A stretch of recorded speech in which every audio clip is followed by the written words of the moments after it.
Bom dia, gente. Tudo bem com vocês? Foi, para mim, um prazer muito grande receber esse convite para estar aqui. Olá, Márcia, tudo bem?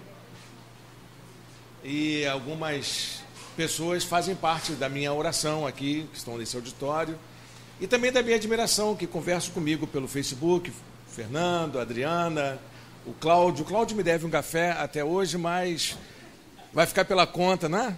A gente toma um cafezinho ali depois, no final.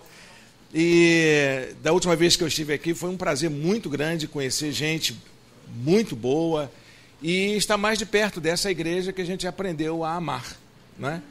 A igreja da Orla Sul é uma igreja que, durante esses últimos 12, 13 anos, tem sido uma igreja de referência na Igreja com Propósitos, no trabalho com a Igreja com Propósitos no Brasil.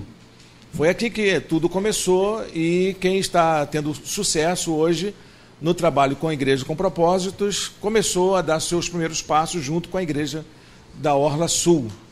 E a gente torce por vocês, a gente está torcendo para que a Igreja Orla Sul volte a ser aquela igreja referência que foi para a gente como um marco divisor de uma igreja que seja contemporânea, ao mesmo tempo uma igreja sensível à dor e ao sofrimento das pessoas que vivem hoje. E é nisso que eu estou comprometido. Eu estou comprometido com uma igreja que possa ter uma mensagem para as pessoas de hoje. Eu estudo para isso, eu reflito sobre isso e eu trabalho, invisto minha vida em função disso, de encontrar caminhos para que a gente possa alcançar o coração do homem contemporâneo, do homem de hoje.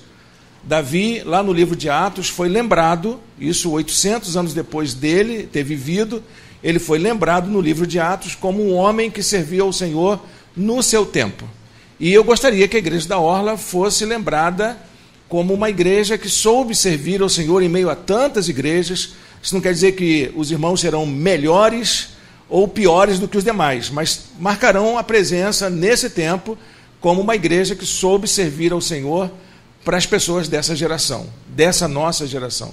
E eu torço que vocês consigam fazer isso de uma maneira bastante sensível à direção de Deus. Eu hoje vim aqui, não vim como candidato, não vim como parte de um processo seletivo. Não estou preocupado com isso, mas, como eu disse para alguns irmãos da comissão, eu vim aqui porque acho que faço parte de um processo de Deus para moldar o coração dos irmãos para o tempo de Deus, para o que está para chegar. Então, eu estou na consciência de que estou aqui como um porta-voz de Deus. Então, por favor, não me olhe como candidato, eu não estou aqui como candidato. Nesses próximos 40 minutos, eu não sou candidato. Tá bom, gente? Isso, aí assim fica melhor. Ali está minha esposa, como eu disse da última vez, é a pessoa mais bonita que eu já encontrei nessa vida. Por isso que eu casei logo com ela, para evitar que qualquer olho grande aconteça com ela depois. Tá bom, gente? Solange é uma companheira. Fica de pé, Solange. Uma pessoa bonita dessa tem que ficar em evidência, né? Deus abençoe sua vida, viu? E ela tem sido uma companheira incansável em todas as atividades que a gente tem no ministério. Então, de maneira que eu sou eu, mais a Solange. Não tem jeito. Eu não consigo pensar de outro modo. Foi proposto um tema. E eu achei muito curioso o tema, porque era sobre mutualidade. Eu não gosto desse tema. Porque mutualidade me pareceu assim muito empresarial e muito corporativo.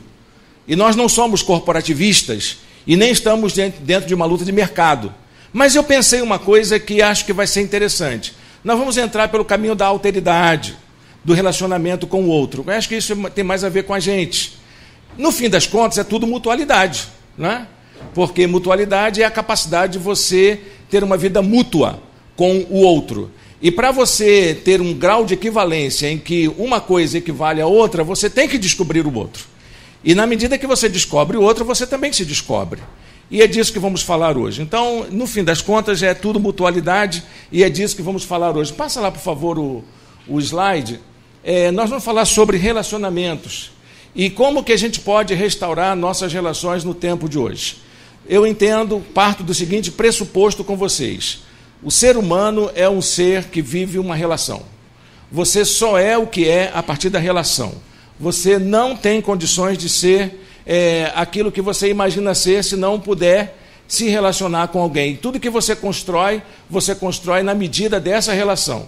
E é disso que eu quero falar com vocês hoje. Nós estamos aqui hoje como igreja, Jesus nos chamou para isso, Deus nos desafiou em sua palavra em todo o tempo, para que a gente fosse um com o outro na relação. E eu gostaria que nós pudéssemos resgatar isso. Mas resgatar por quê? Você perdeu isso, eu perdi isso, nossa sociedade hoje perdeu isso. Nós perdemos a essência dessa busca da relação. Nossa relação hoje é uma relação muito mais para dentro do que para fora.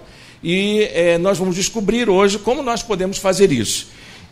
Eu gostaria de ler um texto da Bíblia, Lucas capítulo 8, versículo 26 e 39. Aliás, eu não gostaria de ler. Passa, por favor, o próximo. Volta, por favor.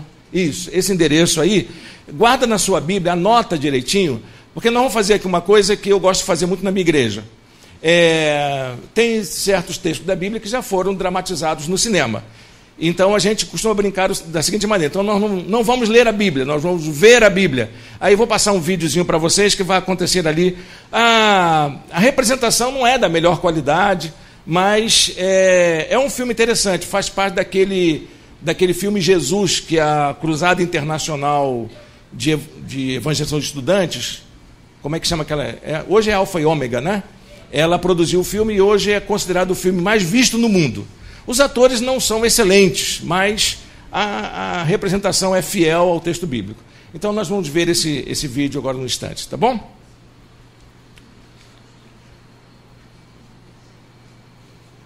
Eu prometo que é pequenininho.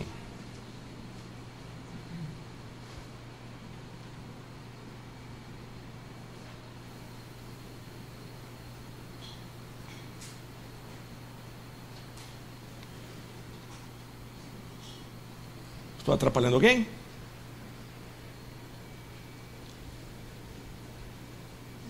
E eles chegaram à região de Gerasa, do outro lado do lago da Galileia.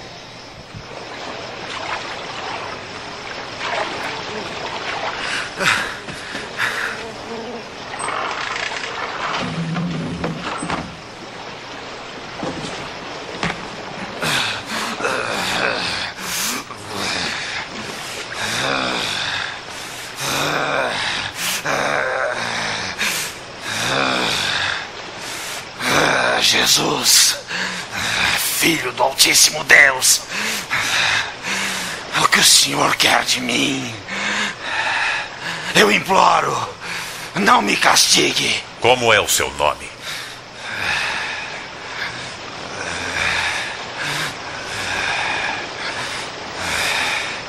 Multidão, eu imploro, não nos mande para o inferno.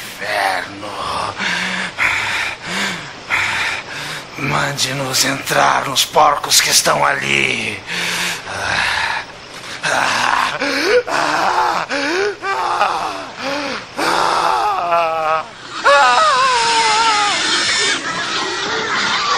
Ei! Voltem! Parem! Parem! Então os demônios saíram do homem e entraram nos porcos.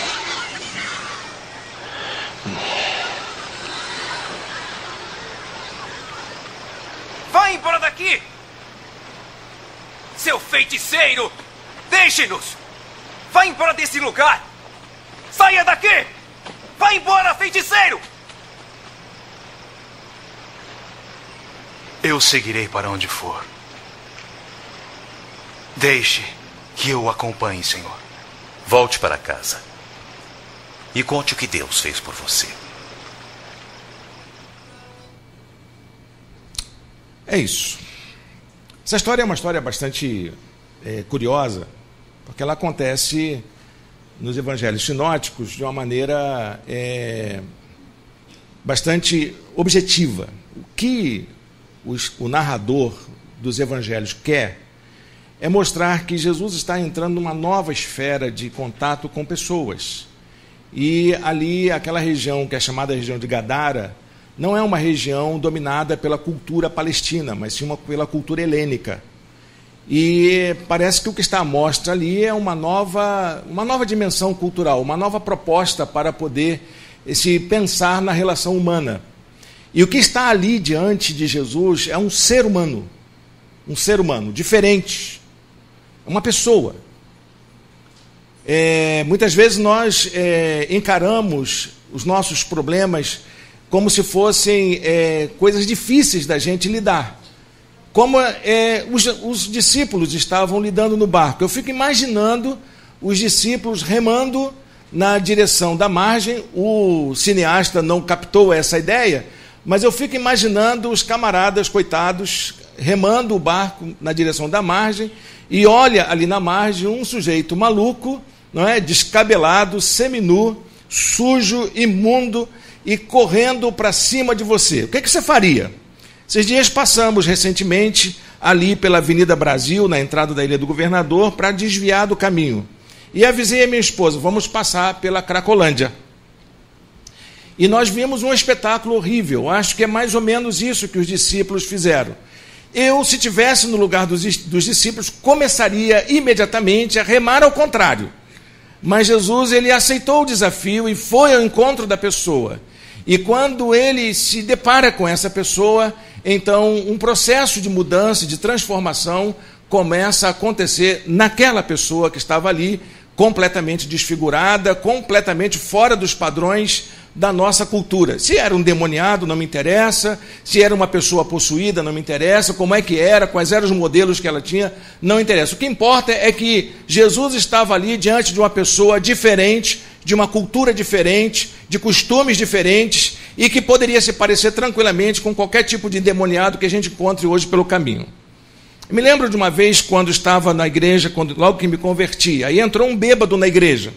E esse bêbado sentou lá nos últimos bancos e começou então a fazer muito barulho, até que ele se levantou e caiu no corredor. Os diáconos, prestativíssimos como sempre, foram lá socorrer o bêbado da maneira mais carinhosa possível, empurrando-o para fora do templo.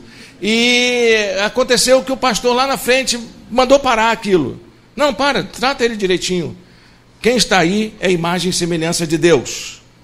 Eu custei a entender isso naquela hora, porque o que estava ali era um ser humano, embora bêbado, embora diferente de mim, embora com costumes e hábitos diferentes, estava ali um ser humano, imagem e semelhança de Deus.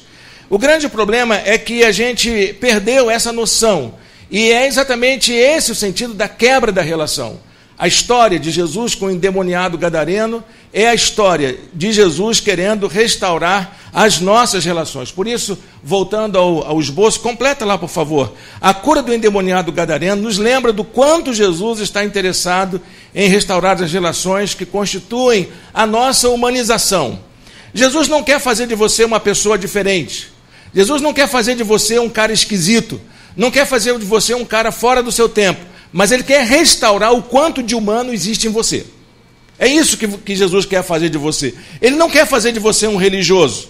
Ele não quer fazer de você um santo, um cara completamente distante das pessoas de hoje. Mas quer fazer de você um ser humano autêntico, tal como Deus sonhou lá na criação. E por causa daquela decisão humana, não é, que é representada no livro de Gênesis, com a história da queda, é por causa daquilo, desse distanciamento, é que nós nos encontramos hoje com as nossas relações quebradas.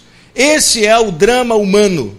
O drama humano consiste em rejeitar aquele projeto inicial de Deus de se tornar um ser humano, imagem e semelhança de Deus. O grande problema da humanidade é não querer o projeto de Deus para se tornar o humano que Deus sonhou. E é isso que a gente pode chamar hoje de situação de não salvação. O que é um sujeito que não é salvo? O sujeito que não é salvo é aquele que perdeu o sentido de humanidade.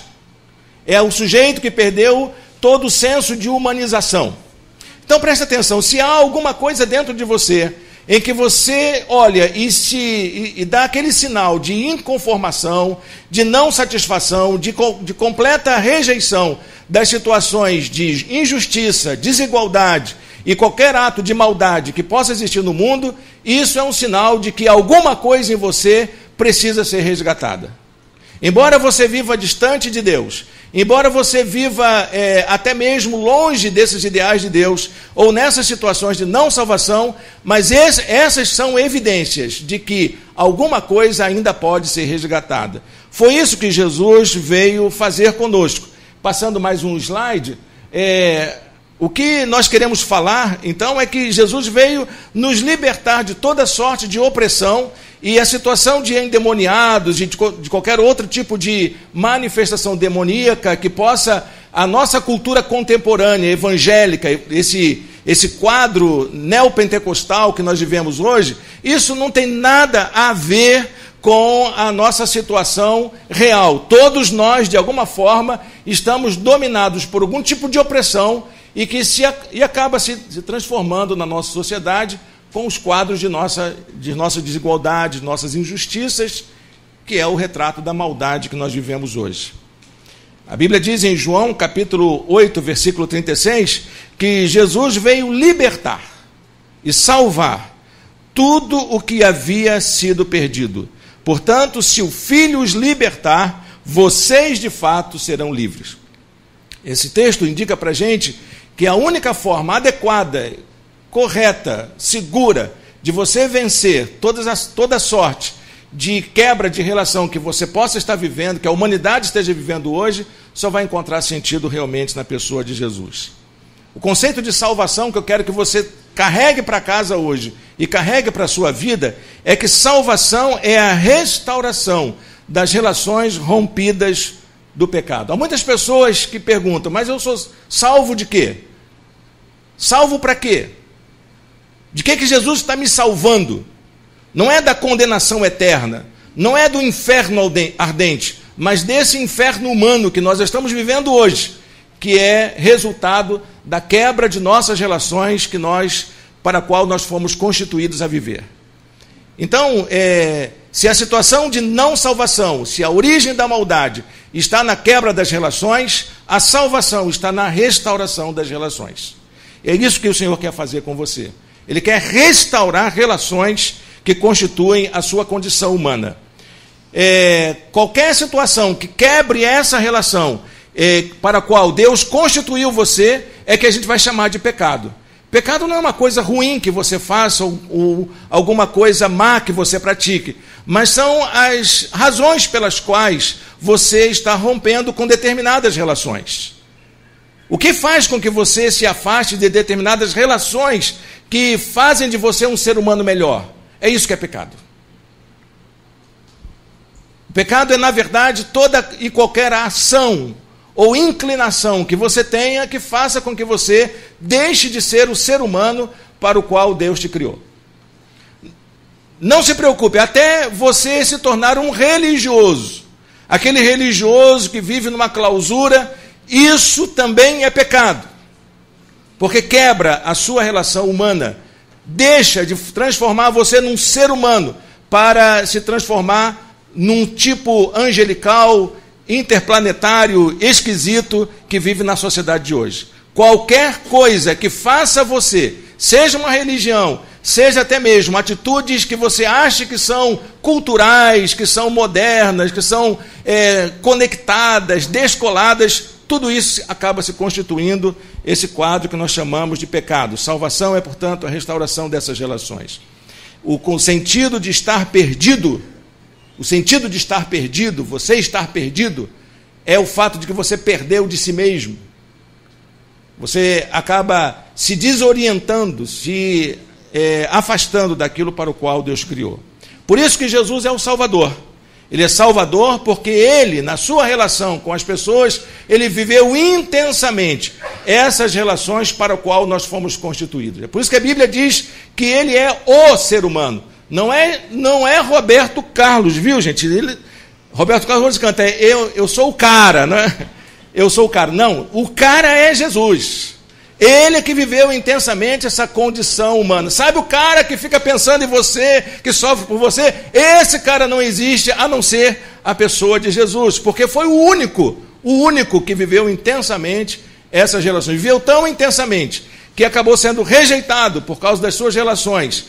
E nós, como seres humanos, o rejeitamos, o colocamos para fora da nossa relação. E, tal como as pessoas do seu tempo, nós também o crucificamos. Porque não queremos uma relação desse tipo. Um ser humano como esse nos amedronta, nos assusta. Um ser humano como Jesus, ele nos assusta. Leonardo Boff diz que um ser humano, para ser como Jesus, só sendo divino. E é verdade isso. Ele conseguiu ser aquilo que nós deveríamos ser, exatamente porque foi ele que nos fez. Ele foi o Criador, foi ele que nos formulou, ele sabia qual era o projeto inicial. E ele então resgatou esse projeto inicial na sua vida, vivendo intensamente as relações que nos constituem. Hebreus capítulo 4, 35 diz assim: porque não temos um sumo sacerdote, graças a Deus, não é um pastor, nem um papa, nem um bispo, nem um apóstolo, que não possa compadecer-se das nossas fraquezas, mas sim alguém que, como nós, passou por todo tipo de tentação, porém sem pecado. Porque a Bíblia está dizendo para a gente que Jesus passou por tudo que você passa, todas as suas paixões, todas as suas inclinações. Ele sentiu na pele tudo aquilo que você sente, mas ele tem um diferencial. Ele não permitiu que essas coisas quebrassem as relações que constituem a sua condição humana. Ele não deixou de chorar pelos que sofrem. Ele não deixou de ansiar por um Deus. Ele não deixou de se compadecer das pessoas. Ele não deixou de se inconformar com as situações de desigualdade e de injustiça do seu tempo. Ele viveu intensamente as relações que constituem a nossa humanização. Interessante que hoje, tudo que você ouve falar de Jesus está ligado a uma religião. Eu não vejo nenhum problema quanto a isso. Acho até muito esquisito alguns pregadores chegarem nos púlpitos de suas igrejas e começarem a falar contra a religião. Eu acho que esse é um discurso meio esquizofrênico, não é? O camarada, ele está num ambiente religioso, ele usa uma função religiosa, vive do sustento religioso e chega lá na frente e critica a religião. Não, eu não estou fazendo isso. A religião, ela precisa ser olhada como esse aspecto que restaura a nossa condição humana, que nos devolve essa aspiração. Não um religiosismo, não uma religiosidade que nos leva a fazer coisas, mas esse sentimento que vem lá de dentro do coração, que anseia por algo sagrado, que tire a gente dessa mesmice que nós nos encontramos. É interessante que esse religiosismo, essa condição da religião com a qual a humanidade construiu as suas próprias relações, ela chama a gente para um conjunto de obrigações, de deveres. Você tem que ir à igreja, você tem que fazer determinadas coisas, você tem que pagar determinadas promessas, você tem que ter cuidado com seus votos, etc. Mas, na verdade, o que Jesus valoriza é o exercício da liberdade. Ele não está condenando religião, ele está dizendo que o exercício religioso de uma busca, de um reencontro dessas relações, passa pelo exercício da sua liberdade. Passa por isso, por uma opção livre, em que você se encontre diante do Senhor e diga: eu quero, esse é o caminho que eu quero, é disso que eu estou precisando, é isso que vai me orientar a restaurar aquilo que falta na minha relação com Deus. Portanto, nessa oportunidade, eu preciso que você compreenda que Jesus não está comprometido com nenhum tipo de ideal, nenhum tipo de ideologia, nenhuma proposta, nem que seja humanista. Não é disso que eu estou falando. Eu não estou aqui tentando ser influenciado ou influenciador por um tipo de humanismo, como a sociedade ocidental moderna tentou construir para a gente. Nós ainda vivemos esse senso humanista, mas ela está Jesus está profundamente interessado em restaurar a humanidade por inteiro. Como é que ele vai fazer isso? Como é que o Senhor salva uma humanidade toda? Ele sabe que isso é impossível. Nem mesmo para um Deus. Se o Senhor anseia pela liberdade, a liberdade não passa pela totalidade, na unanimidade. É uma ilusão acreditar que todos serão salvos. Mas a partir do exercício da liberdade, você e eu somos chamados a restaurar um pouco disso, de humano que existe na gente. Desse negocinho que resta, que nos chama para uma sensibilidade, que nos confronta, que leva a gente a pensar duas vezes, e até, quem sabe, num domingo de manhã, chuvoso. Dizem que carioca não gosta de dias chuvosos, né? De tempos nublados, mas alguma coisa que faça a gente vir à igreja domingo de manhã para poder ouvir aquilo que Deus tem para falar ao coração da gente. É esse restinho que está aí dentro de você, que o Senhor está apostando nessa manhã. Ele está dizendo: eu quero gente como vocês. Eu estou preocupado com isso, eu quero restaurar isso dentro de vocês. Não importa qual seja a sua idade, qual seja a sua formação, eu preciso de gente como vocês. Eu preciso de gente que tenha ainda esse restinho de sensibilidade, essa coisinha única que está faltando, essa pequena coisa, para que eu possa fazer uma grande obra. Amém? Você acredita nisso? Eu creio nisso. Que é numa igreja como a nossa aqui, que é num tempo como o nosso aqui, com gente como a gente, que o Senhor quer fazer uma grande revolução. É assim que Ele vai restaurar a humanidade. Porque se Ele conseguir restaurar você, se Ele conseguir fazer de você um instrumento dEle, um ser humano como Ele sempre sonhou, com certeza as demais coisas serão muito mais fáceis. Essa revolução começa dentro da gente. Por isso, vem a pergunta que não quer calar. Quais são essas relações? Quais são as relações que constituem a nossa humanização? Eu queria que você pensasse nisso e a gente anotasse aí no seu esboço essas 4 relações que constituem a nossa humanização, que é isso que Deus quer restaurar com a gente. A primeira relação é a relação com Deus. Deus quer restaurar a sua relação com Deus. É interessante que a gente sabe desde pequeno na igreja que relação com Deus se faz com oração, se faz com leitura da Bíblia, e são as 2 asas que movem a nossa vida de comunhão. Não pense nisso. Na verdade, essas 2 coisas são consequências de uma primeira.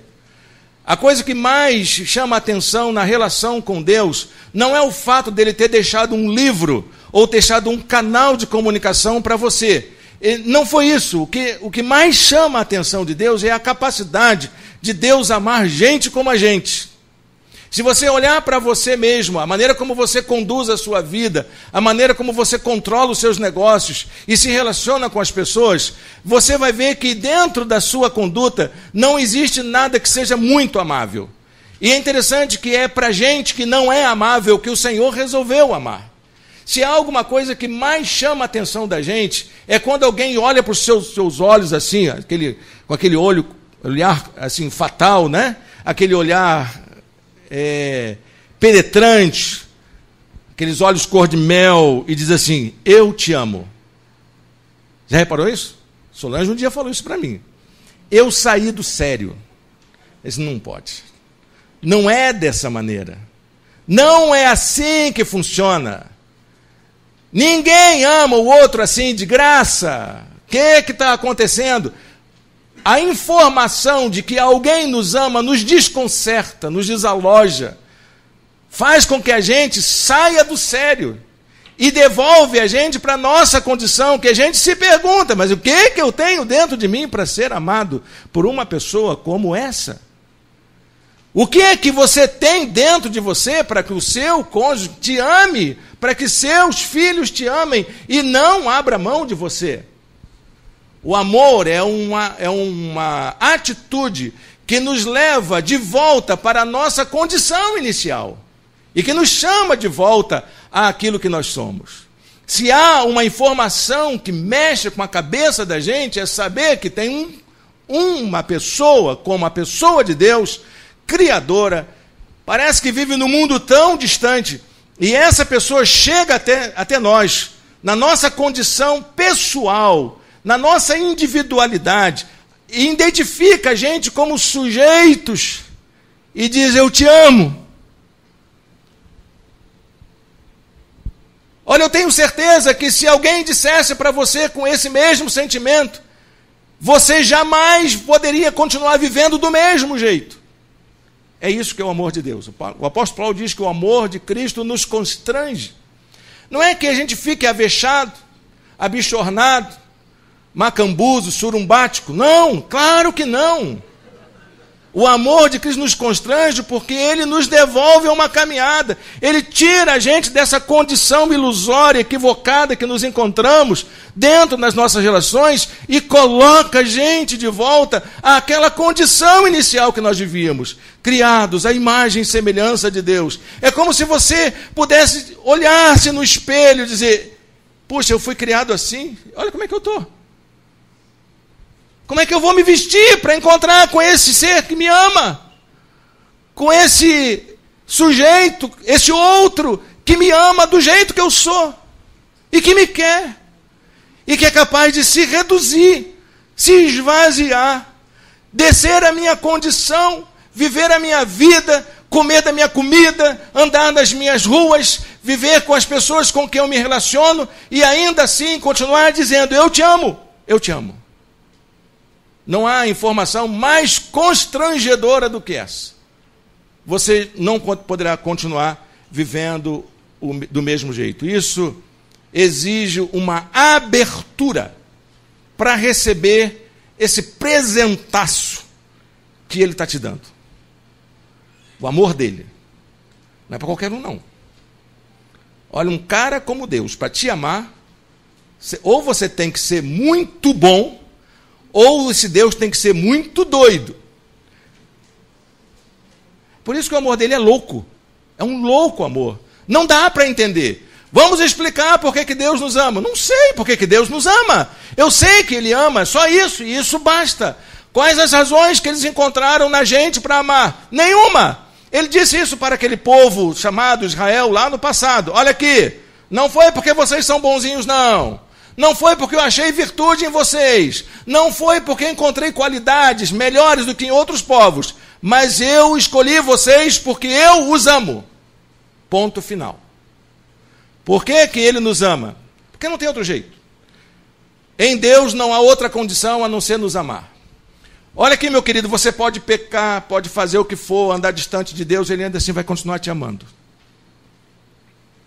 Você pode fazer as coisas mais erradas possíveis, você pode até se descaracterizar para se esconder de Deus, ele ainda assim vai continuar te amando.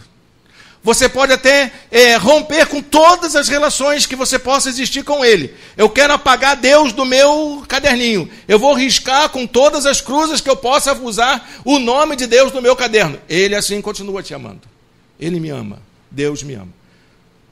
Não há descoberta mais desafiadora do que essa. Você não precisa de uma prova da existência de Deus para poder segui-lo. Você não precisa de uma afirmação científica de que Deus é o que é. Você não precisa nem de um exame escriturístico sobre isso. Você precisa apenas, tão somente, ouvir isso nessa manhã. Deus te ama. Deus te ama. Deus te ama. O reconhecimento de que nós não somos merecedores desse amor é o primeiro passo para que esse amor aconteça na sua vida. Foi por isso que Jesus foi crucificado. As pessoas não conseguiram entender um amor desse. E para a rejeição do amor, somente a cruz. Amor e liberdade são aspectos, entretanto, que estão interrelacionados. Para que você possa desfrutar desse amor, é preciso que você o acolha. E é nisso que está o amor de Deus. Ele te deixa em liberdade para isso. Você quer? Você quer ser amado? Essa é a primeira relação que você quebrou. Que eu quebrei. Que nós quebramos. Que Adão, lá no passado, nessa história tão complexa, conta para a gente. Eu posso cuidar de mim mesmo. Eu não preciso de quem me ame. Foi isso que nós fizemos. Mas o Senhor vem dizer, mas eu continuo te amando. Cadê você, rapaz? Cadê você, minha filha? Eu quero te amar. Eu quero te amar. Apocalipse, capítulo 2, versículos 4 e 5, diz assim. Contra você, porém, tenho isto. Sabe quem ele está falando isso? Para a igreja. É para a igreja que ele está falando. Igreja, olha, eu tenho uma coisa contra você. Sabe o que eu tenho contra você? Você abandonou o seu primeiro amor. Aquele sentimento de descoberta, de afeição, de se sentir amado. Você largou isso de mão. Então, arrependa-se disso. Lembra de onde você caiu. Pratique as obras que praticava no princípio. E se você não se arrepender, virei a você e tirarei o seu candelabro do seu lugar. Ou seja, não é que ele vai destruir você, igreja, se você não aceitar ser amada, você vai ser destruído. Não, eu vou tirar o seu candelabro. Sabe o que é candelabro? Eu vou deixar você andar um pouquinho na escuridão. Você vai tatear um pouquinho, porque é isso que você precisa. Se você não entender que você é uma pessoa amada, olha, você vai bater com a cabeça na parede, vai bater com portas que estão fechadas, porque a luz do candelabro não estará acesa do seu lado. Mas se você entender que eu te amo, eu vou garantir a você que você, mesmo nas escuridões, encontre as portas que eu estou abrindo. Amém? Então, a primeira coisa que eu quero que você faça nessa manhã é que você restaure a sua relação com Deus. Ontem à noite conversava com uma senhora e ela pediu oração pelo seu filho. Meu filho está com problema. Eu disse, olha, é o seu filho meu que está com problema? Aí disse, mais ou menos. Aí disse, qual é o problema do seu filho? É que não é bem ele que é o problema, é o pai dele que é o problema. Ele entra embriagado em casa e o filho hoje está numa idade que não aceita mais isso. Ok. E o que a senhora faz com isso? Eu entro em desespero. Aí, vamos parar aqui a conversa, eu quero fazer só uma pergunta, e a senhora vai me ajudar a entender, para que saber o que eu vou orar. Aí, como está a sua relação com Deus?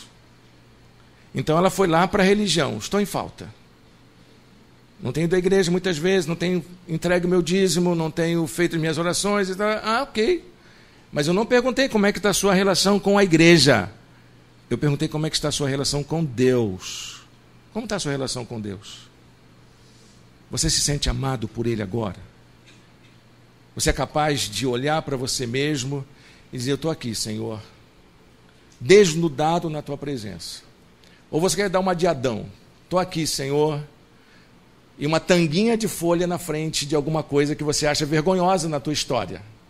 Porque é assim que a gente se coloca diante desse Deus que nos ama. Desse Deus que nos ama, nós colocamos máscaras, nós fantasiamos, nós criamos falsas aparências, instrumento que encubra aquilo que nos envergonha. Você é capaz de chegar diante de Deus agora, nesse momento, e dizer, Senhor, eu estou aqui, desse jeito.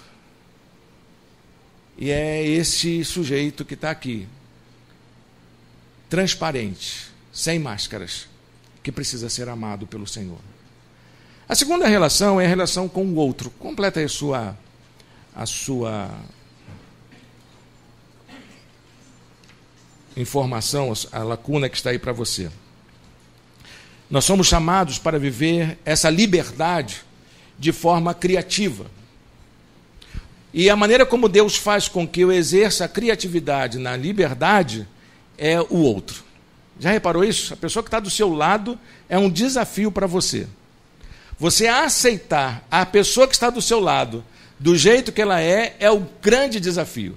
Há um filósofo do século XX chamado Levinas, Emmanuel Levinas. Ele diz que a única forma de eu entender Deus é olhando para o rosto do outro. O rosto do outro é o melhor rosto de Deus que eu tenho. Aí você olha para a pessoa assim do seu lado, olha só, eu tenho um privilégio, né, como disse o André, né, olhar para o lado assim e encontrar a minha esposa, não é, André? Então é um rosto muito bacana de Deus. Mas olha para esse sujeito que está do seu lado hoje, eventualmente, que escolheu sentar do seu lado, que não tem nenhuma relação com você. Olhe para essa pessoa. Esse é o rosto de Deus que você tem à sua disposição. Por incrível que pareça, é essa pessoa que é o retrato de Deus para você, que é esse tal que te ama. Ele se reflete no rosto da pessoa que está próxima. Será? Não é? Será? E tem cada sujeitinho com cada aparência, não é verdade? Esse cara, acho que se Deus é isso aí, ele acordou mal-humorado, né? Não penteou o cabelo, alguma coisa desse tipo assim. Se é isso, a gente tem retratos muito limitados de Deus. E é verdade isso. E eu dou graças a Deus por isso, porque nós não temos nenhum retrato adequado de Deus. É no somatório desses muitos outros que nós nos relacionamos que podemos fazer uma ideia, apenas uma ideia, do que poderia ser a imagem de Deus de que eu preciso. Por isso que quando a gente vai trabalhar a restauração da relação com o outro, passa pela identidade. Quando nós identificamos quem é esse outro. Então eu gostaria que nós pudéssemos trabalhar duas coisinhas aqui. O primeiro aspecto dessa relação tem a ver com a relação com o distante e o diferente. Então, nós nos distanciamos das pessoas, nós nos afastamos dela e sempre vemos o outro como um diferente. E, na verdade, ele não é diferente de coisa nenhuma, porque ele tem os mesmos sentimentos que eu tenho, sente dor como eu sinto, e pode passar pelas mesmas situações de alegria que eu passo. Então, essa noção do outro distante, diferente, não é uma relação que se adeque muito bem com a perspectiva do Novo Testamento. Quando Jesus diz para a gente amar, ele sempre diz amar o próximo, não o distante. Nietzsche, uma vez brincando com isso no livro Assim Falava Zaratustra, ele diz assim: ouviste o que foi dito? Ame o seu próximo. Eu, porém, vos digo, não ame o seu próximo, ame o seu distante. Foi mais ou menos isso que Jesus disse. Ele disse: que vantagem você tem a amar a quem te ama? Moleza isso, quem está próximo de você. Mas, na verdade, Jesus vem e diz: o seu próximo é aquele que está distante de você, que você não deixa se aproximar. E ele é próximo por causa disso, porque ele, apesar de ser distante, diferente de você, ele tem todas as condições de proximidade que você precisa. Então, chame ele para junto de você. É interessante, Caetano Veloso um dia disse que de perto ninguém é normal, nem você. Não é? Gosto dessa expressão. E é por isso que a gente se indigna com a desigualdade e a injustiça. É por isso. Porque aquilo que afeta mesmo as pessoas mais distantes, afeta a mim também, incomoda a mim. Mateus capítulo 5, versos 43 e 44, Jesus ensinando: vocês ouviram o que foi dito? Ame o seu próximo e odeie o seu inimigo.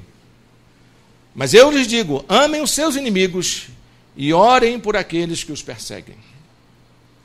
O segundo aspecto dessa relação é a relação entre homem e mulher. Passa, por favor. Como assim? Por que a gente está com tanta dificuldade de entender a relação homem-mulher hoje? Exatamente por causa da quebra das relações.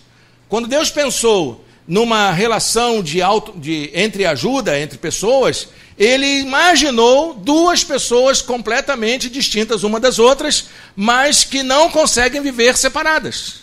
Homem e mulher. O grande problema é que, por causa da quebra das relações, também nós quebramos a relação homem-mulher desde o paraíso. Como é que a gente fez isso? Com vários ismos que foram acontecendo ao longo do tempo. O primeiro grande ismo que aconteceu foi um tal de machismo. Você acreditou que o homem é maior, inclusive permitiu que a tradução da Bíblia permanecesse até hoje, chamando a mulher de auxiliar e coajudadora. Não é isso que está no original lá. A expressão que está no original, quando chama a mulher de coajudadora ou alguém que está ao seu lado, é alguém que é reflexo de você. Você vai se olhar no espelho e você acha a sua esposa. É isso. A ideia que está no Antigo Testamento é exatamente alguém que você olha para ela e vê como se fosse você. É você ali que está ali. Não é uma pessoa inferior, não é uma pessoa com menos qualidades, não é uma pessoa que te ajuda, não é uma pessoa que te apoia, mas é uma pessoa que é igual a você, que também olha para você e vai te olhar como um apoiador. Aliás, uma brincadeira que apareceu no Facebook, né? Diz que a melhor maneira de você se relacionar com a esposa é um workshop, né? O homem work e a mulher shop. Brincadeira de... Porque muitas irmãzinhas, né, olham para o seu marido, em vez de olhar ali o retrato dela, olham um cartão de crédito. Não é? Não é isso. Então essas relações precisam ser corrigidas. O primeiro ismo que a gente tem que combater é o machismo. Viu, meu irmão? Machismo nunca mais. O segundo ismo que afeta muito a gente é o feminismo. Me desculpe, gente, aquela história da década de 60, de que o amor é livre, de que é proibido proibir e rasga sutiã, aquilo foi um grande equívoco da mulherada.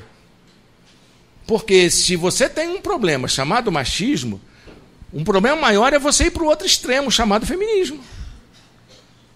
Porque não é isso que a Bíblia está querendo. Não foi isso que Deus fez. Ele fez duas pessoas com relação de igualdade. Até porque todos nós somos, de uma certa forma, machistas e feministas ao mesmo tempo. Jung, ele diz que nós temos duas forças que atuam dentro da gente. Uma coisa chamada ânima e a outra coisa chamada ânimos. Você também, meu irmão, você tem afeições femininas dentro de você. E você também, minha irmã, você tem afeições masculinas dentro de você. Isso não faz de você nada diferente. Masculino e feminino atuam dentro da gente. E é dentro da gente que essas relações são quebradas. Quando você quebra essas relações dentro de você, é que você quebra a relação com o outro. Quando você não consegue... Claro, eu não quero que você saia daqui como Pepeu Gomes. Não é ser um homem feminino. Não quero isso para você, mas é preciso você pensar o seguinte: essas relações de masculino e feminino, elas atuam dentro da gente. É dentro da gente que esse conflito se instaura. E ele se instaura porque ele é a origem do meu pecado. Não o pecado do outro, pelo amor de Deus. Mas é dentro de mim que isso está acontecendo. E se eu não consigo resolver isso, é porque eu não consegui resolver as minhas relações mais essenciais com o outro. Gosto de pensar na Bíblia quando ela diz que quem encontra uma esposa, encontra algo excelente. Se você conseguir encontrar na sua companheira, meu querido, alguém que lhe completa, que lhe inteira, que é tão igual a você, que é tão equivalente a você, da qual você não abriria mão, porque você não abre mão de você mesmo, você encontrou uma coisa muito boa. É claro, a Bíblia ela é escrita num período machista, de tal maneira que você pode trocar, hoje no nosso contexto sociocultural, a palavra esposa por esposo, viu, minha querida? Anota aí, quem encontrou um esposo. É verdade. O quê? Você não conhece aquele cara que está lá em casa? Você não conhece aquele traste quando ronca? Não é? Mas se você consegue entender essa pessoa, mesmo roncando, como seu retrato, o retrato do cuidado de Deus por você, você encontrou uma coisa muito boa. Você encontrou uma coisa muito boa. Terceira relação que nós quebramos, a relação com a natureza. Mas como assim? Eu sou um ecologista, eu gosto de meio ambiente, nós estamos todos antenados, eu principalmente sou parte de uma geração que desde os 10, 11, 12, 13 anos de idade já fazia campanhas ecológicas.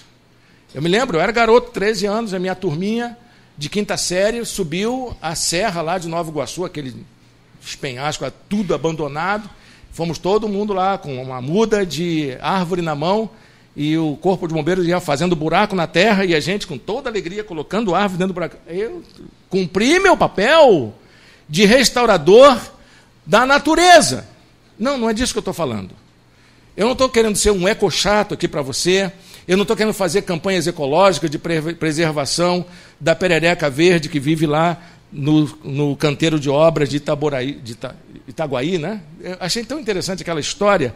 Estão fazendo o arco rodoviário, aí quando chegaram a um determinado ponto de Itaguaí, encontraram um ser vivo ameaçado de extinção. Quem era? Uma perereca verde desse tamanho.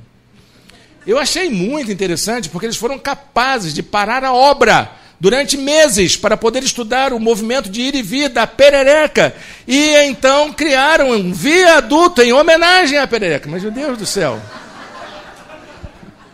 Que situação curiosa aquela. Mas esse é o tempo que nós vivemos. Nós desenvolvemos um equívoco no tratamento. Não estou dizendo que a perereca não deve ser preservada. Mas eu estou falando de alguma coisa que faz com que a gente tenha problemas dessa natureza. O que é que está fazendo a gente ter problema desse tipo no nosso tempo? É exatamente isso que quebra a nossa relação com a natureza. O que faz com que a gente tenha problemas desse nível. O Senhor nos chamou para uma relação de cuidado com a natureza.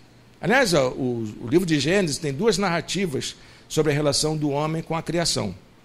Uma dessas relações era considerando o homem como se fosse um administrador, um gestor do ambiente.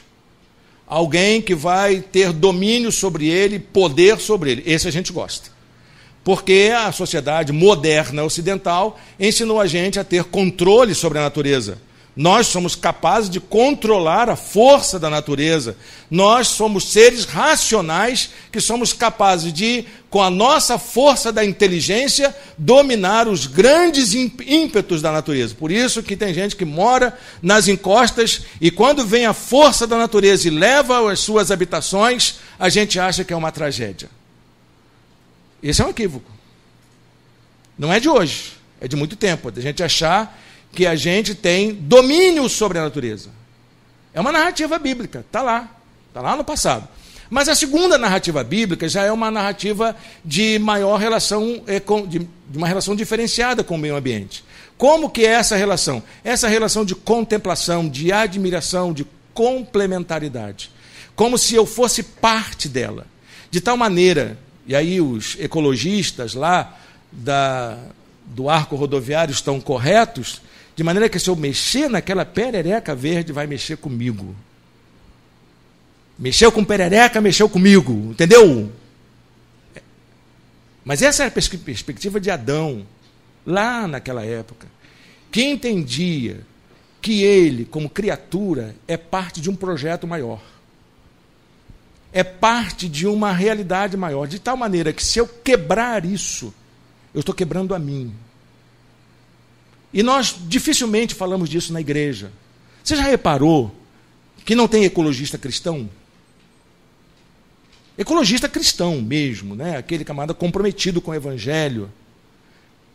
Há até uma afirmação que eu li alguns anos atrás e acabei revendo na minha pesquisa, de que essa invenção do homem controlando o meio ambiente foi uma invenção cristã realmente. Toda a modernidade ela foi construída em cima dessa exploração da natureza. Tem até empresário cristão norte-americano, graças a Deus não são brasileiros, né? Nem cariocas. Não estou falando mal aqui de americano, longe de mim tal coisa, só uma brincadeirinha. Mas esses camaradas, esses tais empresários, conseguem pensar da seguinte maneira: o mundo vai acabar. Vai tudo arder em fogo. Então, se vai acabar, deixa eu tirar o meu primeiro.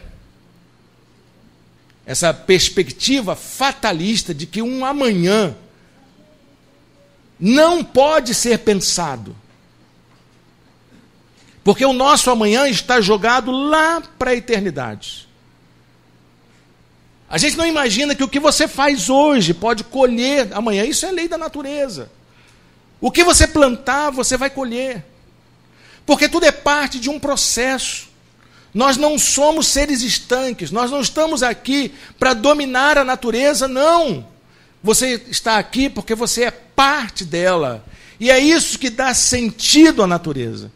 Vi essas semanas atrás a descoberta de um planeta, igualzinho até, mas bonitinho, tirado um retrato legal. Eu disse, puxa, que bom, a gente tem um lugar para a gente ir se essa coisa aqui pegar fogo, né? São 42 anos de viagem a uma velocidade da luz. Não é tão longe assim, não é? Para quem já viu Perdidos nos Espaços, né? Não é tão longe assim, não é uma aventura tão impossível. Mas legal, que bom. O que a gente vai fazer lá? Essa mesma cabeça que a gente tem aqui? É isso? Então, pense nisso. Você tem uma relação de cuidado e de admiração como parte dessa criação. E eu acho que Deus foi genial, que na história da criação, Ele deixou o homem lá no final. E nisso todas as narrativas combinam. Mesmo as narrativas evolucionistas, elas colocam esse Homo sapiens, que somos nós, como parte final de um processo de criação, de evolução ou de surgimento da vida. Nós estamos aqui juntos porque somos resultados desse processo de surgimento da natureza, seja pelo processo da evolução, seja pelo processo da criação, que, no meu modo de ver, não faz diferença alguma. Porque o que Deus está olhando somos nós, como pessoas criadas à imagem e semelhança dele, que vamos dar sentido a toda essa natureza criada. Você imagina que desperdício Deus ficar brincando de fazer cenário? Coisa mais sem sentido. Deus teria necessidade disso, se não fosse para ter um ser com o qual ele se relacionasse, alguém que ele pudesse amar. Você imagina Deus amando árvore, amando periquito, amando lagartixa, amando barata, amando formiga? Já imaginou isso? Mas não faz sentido nenhum. Mas amar a gente que não é amável, isso é o grande desafio de Deus. Somos parte de um processo criador. Por isso que o chamado de seguir a Cristo, ele é sempre acompanhado, ele implica uma nova realização de ser e de agir em relação a tudo que nos cerca, inclusive a natureza. Aí, quando você sair hoje, colocar um papelzinho no chão ou no lixo, você vai pensar duas vezes, mas eu sou parte de um processo criador. Esse papel que está aqui na minha mão, ele é resultado de uma condição humana que pode estar distante do ideal de Deus. Claro, não estamos aqui para poder resgatar a Idade Média com a gente, não é? Não é verdade? Nós estamos aqui, não quero que ninguém volte a ser medieval. A tecnologia, ela trouxe vários avanços, e a ideia da tecnologia é nos trazer conforto e a vida da comodidade. É nos levar a um ócio, a uma vida mais contemplativa. E isso tem que ser visto dentro de um aspecto de espiritualidade mesmo. Então eu preciso trazer isso para dentro da minha relação com Deus. Toda essa tecnologia, todo esse aparato que eu tenho, todo esse conforto, toda essa modernidade tecnológica que nós estamos vivendo, ela deve nos levar a repensar a nossa relação com Deus. Sem abrir mão dela, claro, por que não? Afinal de contas, Deus deu inteligência para seres humanos exatamente para isso, né? E isso também é resultado do processo criador de Deus. Por isso eu deixo com vocês Romanos 1, versículo 20.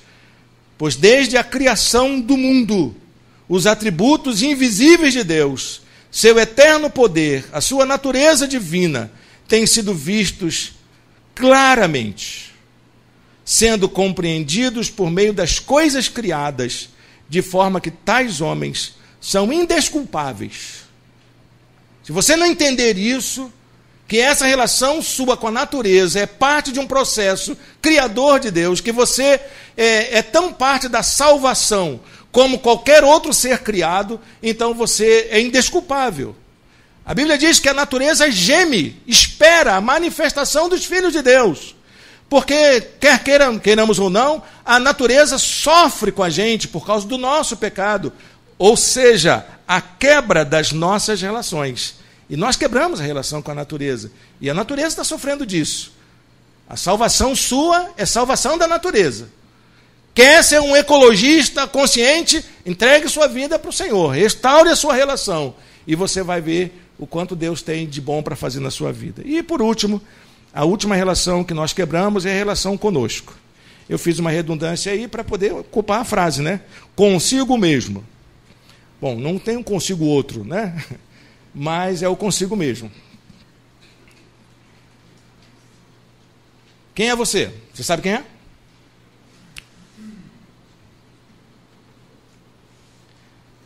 Você sabe quem é você sem suas máscaras, sem suas angústias, sem seus medos? Você sabe quem é você sem falseamentos? Esse que só você sabe quem é? O chamado para seguir a Cristo implica essa nova realização, essa nova maneira de agir. E quando você começa a pensar em você mesmo, você vai descobrir que você é uma pessoa que tem uma dupla realização. Acho que eu não coloquei ali.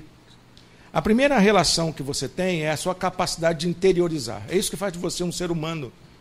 essa capacidade de você olhar para dentro de si mesmo, de você mergulhar para dentro do seu ser. Nenhum outro animal faz isso, nenhum outro ser vivo. Você nunca viu uma samambaia fazendo o exercício de introspecção. Já viu? Olha que você conversa com samambaia, não é, minha querida? Ah, minha samambaia linda, você está bem hoje? Mas ela não faz exercício de introspecção. Burle Marx, ele dizia uma coisa engraçada, ele disse, não pode conversar com planta. Sabe o que planta gosta? Planta gosta de 3 coisas: titica, água e sol. Você deu isso para ela, vai ficar feliz da vida. Olha, planta não precisa de analista, não é? Planta não tem que ir para a fila de banco, está tudo lá, deu, não deu, ela sobrevive. Lá no quintal da igreja tem uma árvore, né, que não é da nossa natureza, é um flamboyant. E ali é uma região de Pantanal, né? E eu sei que as sementinhas do pântano ficam circulando por lá, a polinização acontece. No meio do flamboyant nasceu uma planta do pântano. Esse cara, como é que pode? A natureza, ela se sobrevive. Não tem nenhum complexo de nascer lá no meio do flamboyant. Ela não tem problema nenhum para ser o que é. Quem tem é a gente. A gente é que tem dificuldade de ser o que é nos contextos que nos são oferecidos. Karl Marx, ele dizia isso. Nós construímos a nossa própria história, mas não a construímos como queremos, mas dentro das circunstâncias concretas que nos são dadas. Não é verdade? Por que você é pobre? Ah, porque eu quero. Não, claro que não. Você não fez essa escolha. Ah, mas porque Deus quis. Não, também ele não quis isso. Como é que Deus vai deixar um cara ser rico e outro ser pobre? Não faz sentido. Mas você é pobre por causa das circunstâncias históricas, concretas, com a qual você foi construído. Embora tenhamos as posições divergentes sobre marxismo dentro das relações políticas e sociais no Brasil, eu não posso negar isso. É verdade. Por que a gente está aqui hoje? Não é porque você escolheu livremente, mas porque nossas condições históricas nos colocaram aqui hoje juntos. E é isso que nós somos. E é a capacidade de você pensar sobre isso que faz de você um diferente. É o seu diferencial, é a capacidade de você fazer esse mergulho no ser, de olhar para dentro de você mesmo e saber quais são as circunstâncias históricas, concretas, que constituem você como um sujeito. É isso que faz você diferente. Essa capacidade de você olhar para dentro de você mesmo. Agora, a segunda condição da nossa humanização é a capacidade de se abrir para o transcendente. É interessante, a nossa capacidade de reflexão é enorme. Ela vai desde o meu interior, lá no íntimo do ser, e vai até o transcendente, para além da minha condição.